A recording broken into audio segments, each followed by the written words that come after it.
akan ngobrol tentang kegiatan yang sudah dilakukan sama Pak Adit selama pasca Lokakarya ke-3 kemarin.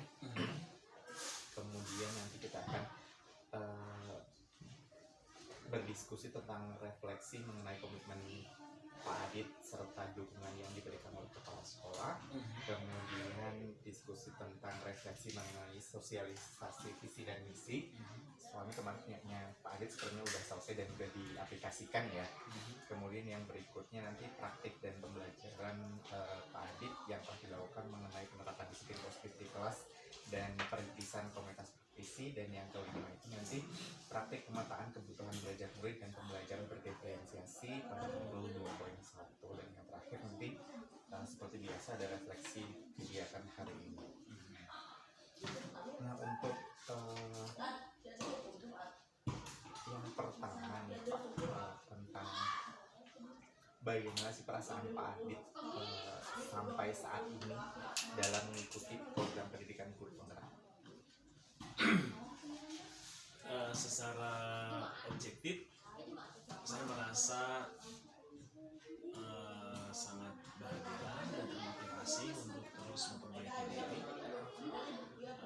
Begitu banyak pembelajaran yang diperoleh dari program guru penggerak, sehingga ini menjadi selain motivasi jadi membuat saya ingin lebih meningkatkan kreativitas dan inovasi saya. Dan yang paling utama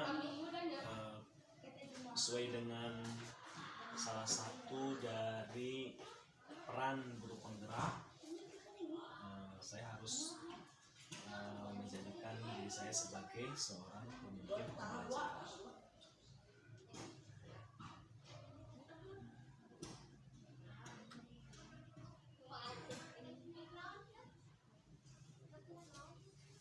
Kemudian bagaimana Pak Adit membagi waktu dalam menjalani peran sebagai guru dan mengikuti pendidikan guru penggerak? Ya, selain mengikuti alur salam punten Bapak. Apa itu punten? Apa ini kan salikan nanti payung. Oh iya, sebuah. Ya, tenang Pak Adit. Ya, selain mengikuti alur struktur program yang diterapkan oleh guru penggerak, juga seefektif mungkin, seefisien mungkin waktu dibagi dengan kegiatan tugas kewajiban di sekolah. Nah, luar biasanya jam yang atau waktu yang diterapkan di program guru penggerak ini sebagian besar memang tidak meminta waktu kegiatan tugas kewajiban ya, karena umumnya dilaksanakan setelah selesai kegiatan pembelajaran. Nah, tapi sejauh ini saya berusaha untuk memanage waktu tersebut agar tidak bersinggungan dan tidak tumpang tindih dengan kegiatan kewajiban saya selaku seorang guru. Luar biasa, manajemen waktunya udah teruji ya. Kemudian ini Pak, bagaimana dukungan dari kepala sekolah dan terkait pendidikan guru penggerak yang telah Bapak ikuti? Ya, seperti yang kita ketahui bahwa memang pimpinan sangat mendukung dan mendorong untuk saya khususnya menjadi seorang guru penggerak karena ini menjadi satu amanah divisi sekolah dalam rangka mewujudkan pesan didik yang berakhlak mulia, kemudian kritis, kreatif, dan wawasan lingkungan. Salah satunya memang ditopang oleh guru-guru yang mendorong siswa itu supaya kritis, kreatif, cakapan abad 21. Dan tentu saja harus mendorong mereka untuk lebih mengimplementasikan program Pancasila di visi yang pertama sekolah ini. Ya, alhamdulillah pimpinan sangat mendukung. Berarti sepenuhnya beliau sudah mendukung sekali dengan kegiatan yang sudah dilakukan sama Pak Adit ya. Kemudian yang kedua yaitu tentang ini Pak, praktik dan pembelajaran Pak Adit yang telah dilakukan mengenai penerapan disiplin positif di kelas dan perintisan komunitas. Sampai masih dengan kegiatan PI sebelumnya, karena kita selalu ngecek itu terus.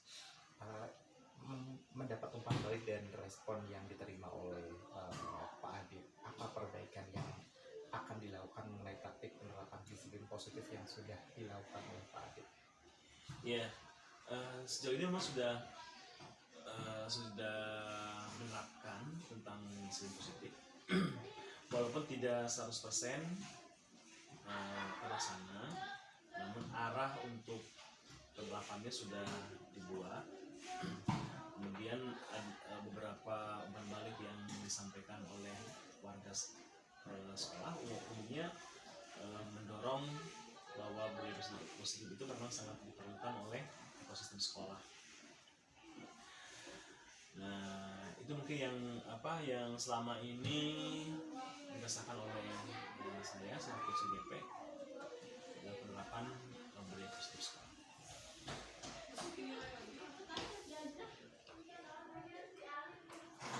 Kemudian ini Pak, apa rencana yang Pak Adit lakukan di bulan depan bersama komunitas praktisi yang sudah Pak Adit rintis kemarin? Ya, komunitas praktisi yang sudah ditekuni itu MGMP. Nah, tapi saya mau mengembangkan di komunitas praktisi di internal sekolah. Nah, apa yang sudah diperoleh dari pembelajaran program penggerak tentu saja akan dilaksanakan di komunitas praktisi, terutama dalam hal pengenalan peran dan nilai seorang guru penggerak. Nah, 5 hal yang berkenaan dengan guru penggerak, diantaranya mendorong kolaborasi dengan rekan-rekan guru di komunitas praktisi itu sangat saya tekankan agar dari sisi kolaborasi itu akan tercipta satu pembelajaran yang memang sangat kita harapkan dalam mewujudkan peserta didik kita yang tadi disampaikan itu kualitas kreatif itu. Kemudian strategi apa sih yang biasanya Pak Adit lakukan untuk yang dilakukan ketika memulai komunitas praktisi yang Pak Adit sudah bentuk? Ya, yang pertama sosialisasi. Kemudian selain sosialisasi, kemudian juga melakukan pendekatan kepada stakeholders, kepada para pimpinan satuan pendidikan tentang guru penggerak ini, dan kemudian juga mengajak kepada rekan-rekan yang lain untuk bersama-sama berkolaborasi dalam komunitas praktisi. Nah, ini langkah yang sederhana sebetulnya tuh, tapi memang butuh perjuangan karena tidak semuanya satu visi dengan kita, bahwa menjadi seorang guru penggerak itu yang membuat beberapa rekan paradigmanya berbeda ya. Umumnya mereka menganggap ini adalah satu program yang biasa saja, kemudian yang rutin dilakukan oleh pemerintah, tetapi ternyata memang ketika disosialisasikan itu banyak sekali manfaatnya ketika kita berbicara tentang tujuan akhirnya itu menjadi seorang pemimpin pembelajaran gitu.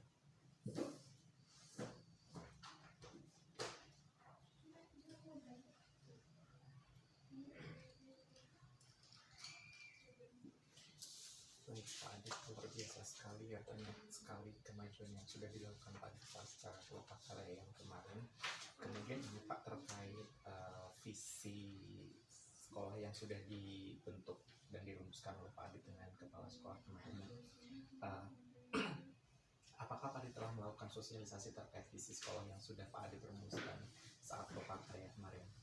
Di Lokakarya itu ya? Iya. Ya, tentu saja sudah.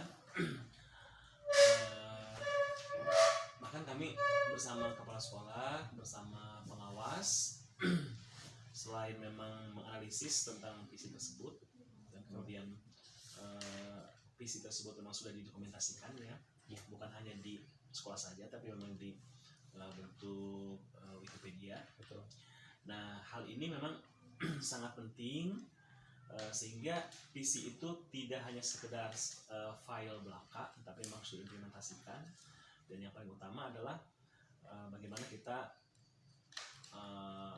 menerapkan, menginternalisasikan visi itu di ekosistem sekolah, terutama warga sekolah, dan lebih utama lagi untuk peserta didik kita sebagai sebagai pointer dari visi itu. Nah, saat kita mewujudkan peserta didik, berarti peserta didik memang harus menjadi pointer dari visi tersebut.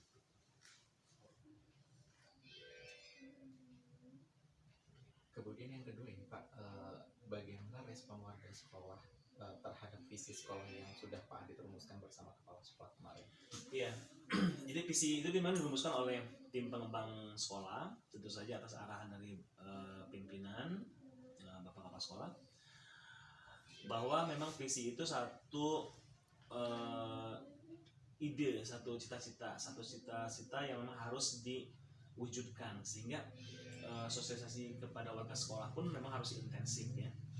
Nah, untuk meyakinkan bahwa visi ini sebagai satu kesatuan ide yang dihimpun dari bukan hanya tim pengembang tapi warga sekolah termasuk alumni yang lain. Nah, maka warga sekolah terutama guru-guru selain disosialisasikan, mereka alhamdulillah mendukung visi tersebut ya.